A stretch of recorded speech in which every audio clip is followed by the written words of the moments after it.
Hello दोस्तों, मेरा नाम है सौरभ और आप सबका स्वागत है इस आजाद एकेडमी के यूट्यूब चैनल में। आज एक हम नए टॉपिक के साथ शुरू करेंगे जिसका नाम है वॉइस। पैसिव वॉइस जैसे बेसिकली 8 to 12 तक क्लासों में काम आते हैं। इसके अलावा कंपटीशन एग्जाम में भी पैसिव वॉइस के क्वेश्चन बहुत बार पूछे जाते हैं। तो हम शुरू करेंगे बिना किसी रुकावट के पैसिव वॉइस। पैसिव वॉइस जैसे 10th क्लास तक की बात करें अगर हम 10th और 12th, तो 10th क्लास में पैसिव वॉइस आते हैं 3 से 4 नंबर के। आज हम बात करेंगे पैसिव वॉइस के अफर्मेटिव सेंटेंस की। देखो, वॉइस होते हैं वो दो प्रकार के होते हैं। एक होता है एक्टिव वॉइस और दूसरा होता है पैसिव। एक्टिव वॉइस अपने को एग्जाम में दे रखा होगा और पैसिव उसका क्या करना है, बनाना है। तो हम एक्टिव से पैसिव की ओर जाएंगे तो हमें कुछ बातों का विशेष ध्यान रखना होगा। जैसे हमारा सेंटेंस एक्टिव का होगा तो एक्टिव के सेंटेंस में हमेशा एक subject, may be helping verb, एक मेन वर्ब होगी, उसके बाद में एक ऑब्जेक्ट होगा और मान लो एक ऑब्जेक्ट और हो सकता है। जो पैसिव वॉइस, जो एक्टिव वॉइस का स्ट्रक्चर है वो कुछ इस टाइप का होगा। सब्जेक्ट दे रखा होगा, हेल्पिंग वर्ब मे बी हो भी सकती है और नहीं भी हो सकती है, फिर मेन वर्ब, फिर ऑब्जेक्ट फर्स्ट, फिर ऑब्जेक्ट सेकंड। एक्टिव से जब पैसिव में कन्वर्ट करेंगे तो बहुत ही आसान है। आप वीडियो को अंत तक जरूर देखें। एक्टिव से पैसिव की ओर जाएंगे तो सबसे पहले इस मेन वर्ब को देखेंगे।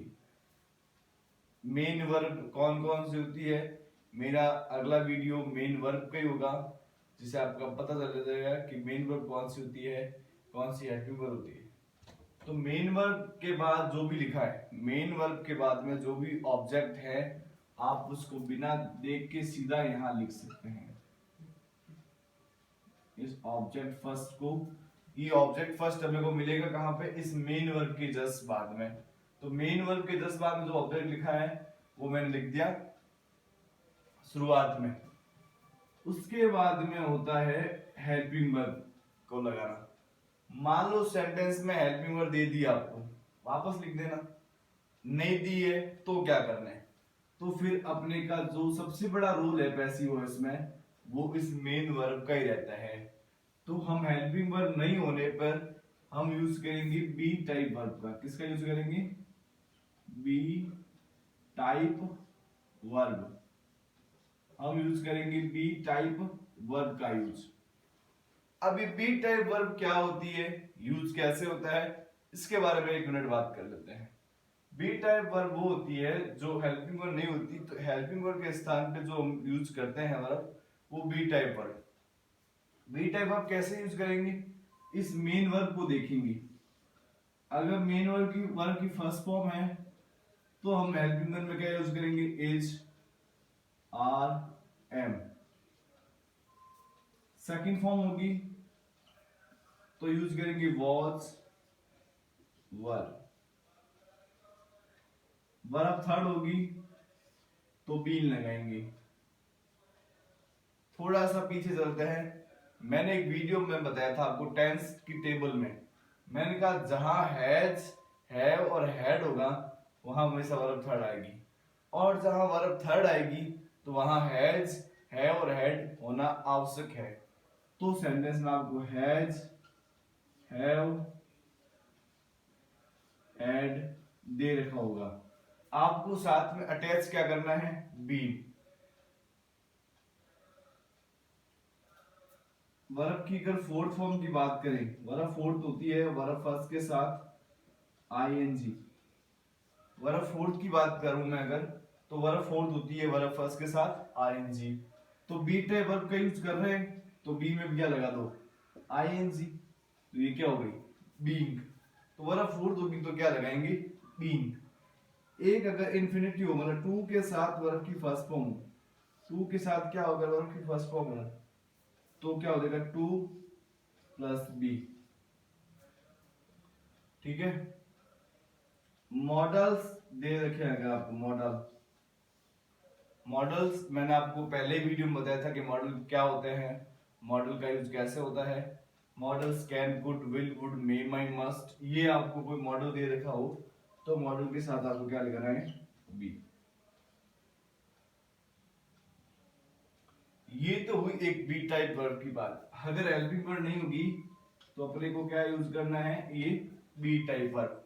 बी टाइप वर्ब का यूज कैसे होगा कि वर्ब फर्स्ट दे रखी होगी तो is are am, second form होगी तो वाज वर, थर्ड फॉर्म होगी तो हैज है, वो हैड दे रखा होगा, अटैच करना है बीइंग।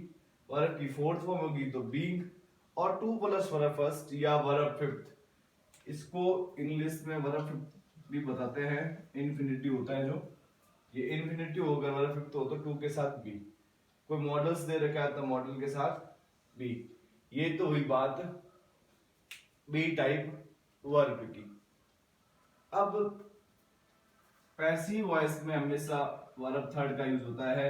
हमने ये भी बात कर रखी है, हमने जब टेंस पढ़े थे, correct form of the verb पढ़े थे, तो correct form of the verb use of verb third में एक आपके रूल्स आया था, पैसिव सेंटेंस में हमेशा वर्ब थर्ड यूज करते हैं।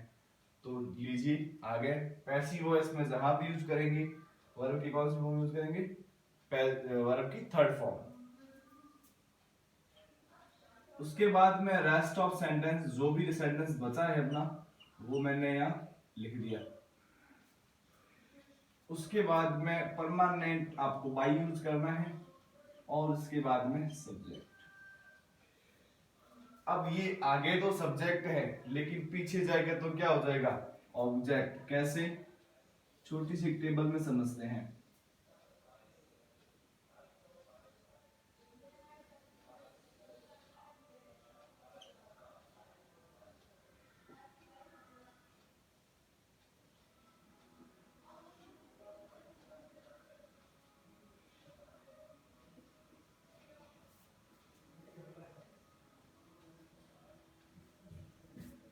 जैसे ही दे दिया तो ही का क्या कर दूंगा मैं लास्ट में, हिम। मतलब यहाँ ऑब्जेक्ट फर्स्ट होगा तो पीछे जाते क्या होता था, ऑब्जेक्ट थर्ड। थर्ड पर्सन आएगा तो ही का थर्ड पर्सन होता है हिम। वैसे ही आई का होता है मी, यू का वापस यू, योर, यू, और वी का क्या हो जाएगा, अस। दे का वैसे तो दैम होता है, लेकिन अपने को अगर दे अगर पैसिव में यहाँ पूछे एक्टिव में, तो पैसिव में वापस दे का यूज नहीं करना है। सी आ जाए तो हम सी का क्या यूज करेंगे, हर। और भी कुछ ऐसे सब्जेक्ट होते हैं जो वापस बाई के साथ नहीं आते हैं, जैसे पीपल,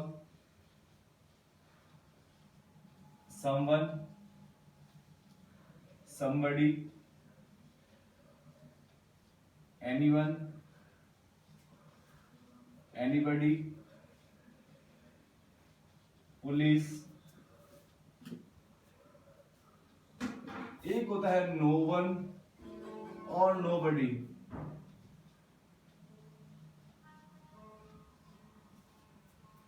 ये जो नो वन और नोबडी है, ये अगर आपको क्वेश्चन पूछे तो आपको पैसिव में सब्जेक्ट के बाद तो यूज करना नहीं है, लेकिन हेल्पिंग वर्ब जो हम बी टाइप वर्ब यूज करेंगे उसमें हम नॉट का यूज करेंगे। किसका यूज करेंगे, नॉट का। मतलब ये अगर यहाँ अगर नोबडी से कोई सेंटेंस स्टार्ट हो रहा है तो अपने को बी टाइप वर्ब में साथ क्या यूज करना है, नॉट। क्या यूज करना है, नॉट, क्योंकि सेंटेंस नेगेटिव है।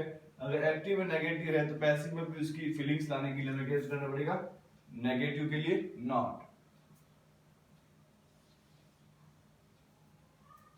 अब हम चलते हैं कुछ सेंटेंस की ओर।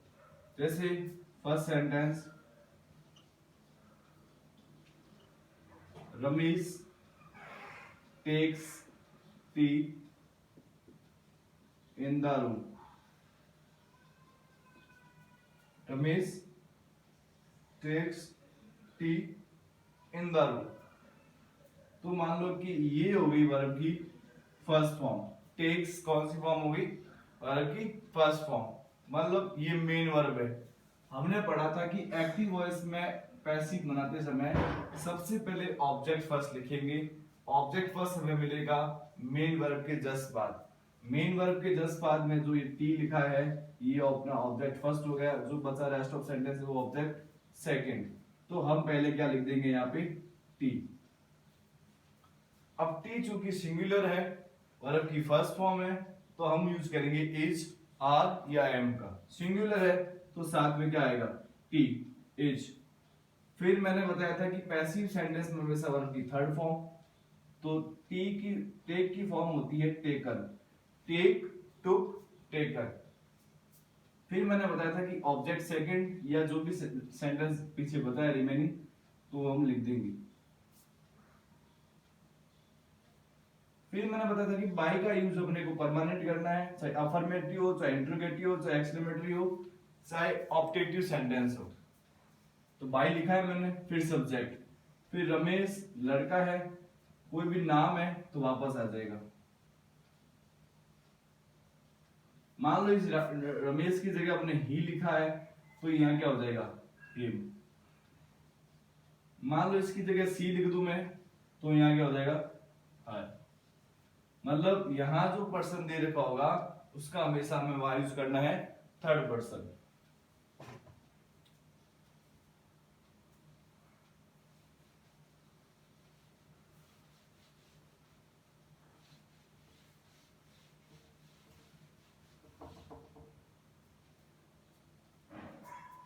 एक और सेंटेंस देखते हैं।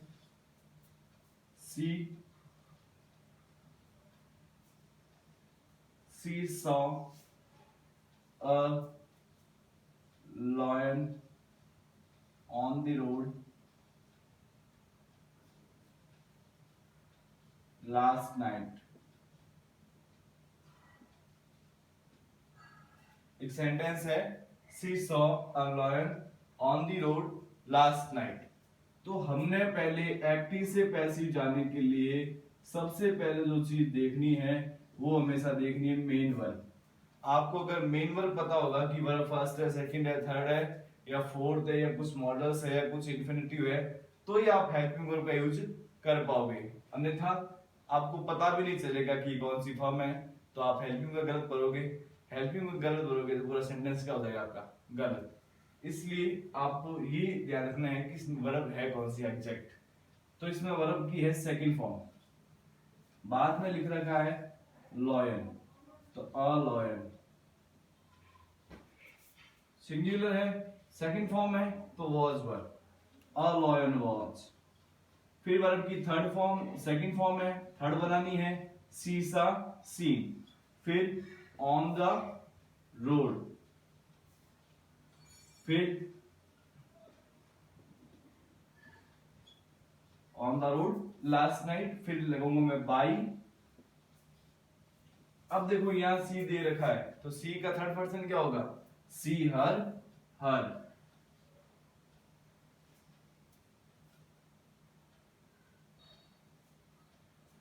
एक सेंटेंस और देखते हैं। We have won the match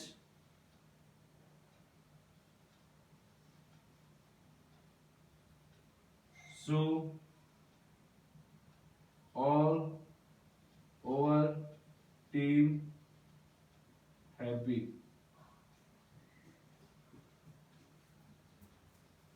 We have won the match so all our team happy। आपको ऐसा सेंटेंस दे दे तो डरने की वाली बात नहीं है कि आपको दो सेंटेंस अटैच करके दे दिए है, तो आपको सबसे पहले देखनी इसमें वर्ब ही है। क्योंकि सेंटेंस में जब तक फुल स्टॉप दे रखा है मतलब सेंटेंस हो गया आपका अफर्मेटिव। और अफर्मेटिव सेंटेंस कितना भी बड़ा हो, कितने भी सेंटेंस अटैच हो, आपको स्ट्रक्चर यही रखनी है। जैसे ऑब्जेक्ट फर्स्ट, विन, वॉन और वॉन। अब देखिए विन के साथ सेकंड फॉर्म वॉन है, थर्ड भी वॉन है। हमें कैसे पता चलेगा कि थर्ड फॉर्म है सेकंड फॉर्म है? मैंने बताया था कि जहां हैज है हेड होगा वो वर्ब की हमेशा कौन सी फॉर्म होगी थर्ड फॉर्म। तो ये वर्ब की कौन सी फॉर्म है थर्ड फॉर्म। तो the match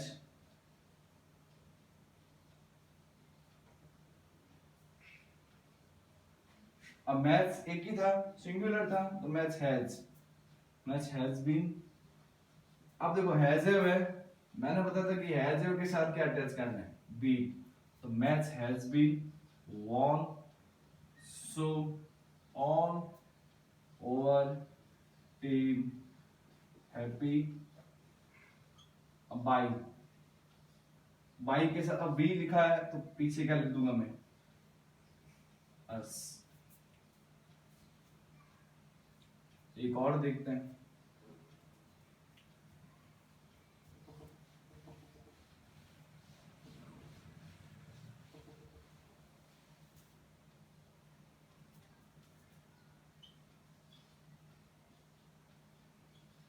Radha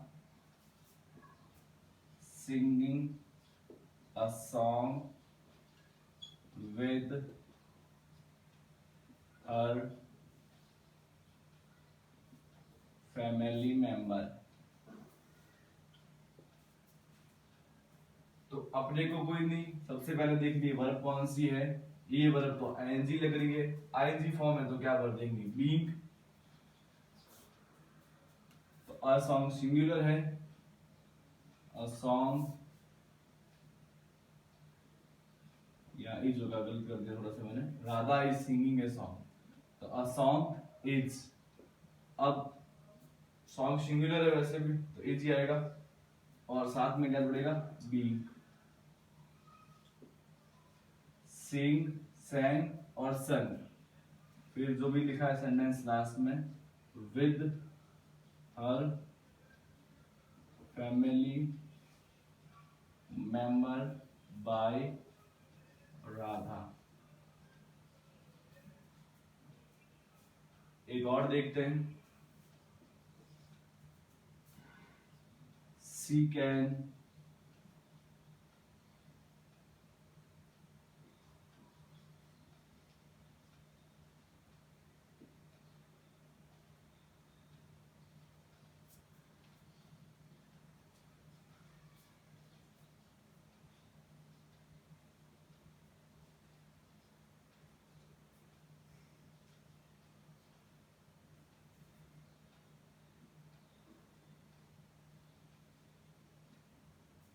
She can write letter very fast than Ramesh.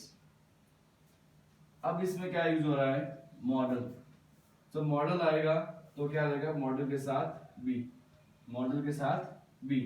तो राइट वर्ब फर्स्ट होगी, क्योंकि हमने पहली बात तो रखी है, कोई भी सेंटेंस में अगर मॉडल से रखा होगा तो हमेशा वर्ब की कौन सी फॉर्म होगी, वर्ब फर्स्ट। तो अ लेटर कैन बी, फिर राइट, रॉट और written. A letter can be very fast than Ramesh by her। अब एक छोटी सी और बात बताना चाहता हूं मैं, जो एग्जाम के दृष्टिकोण से बहुत इंपॉर्टेंट है। एक सेंटेंस होता है is going to, are going to, am going to. एक सेंटेंस पैसिव वॉइस में बहुत से बार पूछा जाता है, चाहे कंपटीशन एग्जाम हो, चाहे 10वीं का एग्जाम हो, चाहे 12वीं का हो, चाहे छोटी क्लासों का। बहुत ही जनरल है, कॉमन है, लेकिन थोड़ा सा इंपॉर्टेंट है, देखते हैं। अगर एक्टिव वॉइस में वाक्य इज, आर या एम के साथ अगर क्या लिखा है, going to, is going to, are going to, am going to, ये अगर सेंटेंस आपको मिलता है, सेंटेंस देखिए जैसे Reena is going to sell a bike in Sunday market. Reena is going to sell a bike in Sunday market. तो sentence में is going to, are going to और एम गोइंग टू लिखा है। तो इसमें अपने को ये ध्यान रखना है कि जो is going to, are going to, am going to है, ये मेन वर्ब नहीं है, ये एक प्रकार की क्या होती है, हेल्पिंग वर्ब। मेन वर्ब होगी ये टू के साथ वाला फर्स्ट, जो मैंने बताई थी इंफिनिटिव होती है दो। तो ये जो मेन वर्ब है ये है टू प्लस वर्ब की फर्स्ट फॉर्म, इसको इंग्लिश में बोलते हैं इंफिनिटिव। अब जो इसके बाद में जो लिखा हुआ है वो मैं पहले लिख दूंगा। अ बाइक, फिर सिंगुलर है तो इज का आर भी हो सकता है, एम भी हो सकता है, लेकिन यहाँ सिंगुलर है तो मैं इज का इजी रखूंगा, इज गोइंग टू। अब देखिए टू के साथ क्या लगाना है, टू के साथ लगाना था बी, तो टू बी। सेल की थर्ड फॉर्म होती है सोल्ड। जो रेस्ट ऑफ सेंटेंस बचा है बाय प्लस रीना।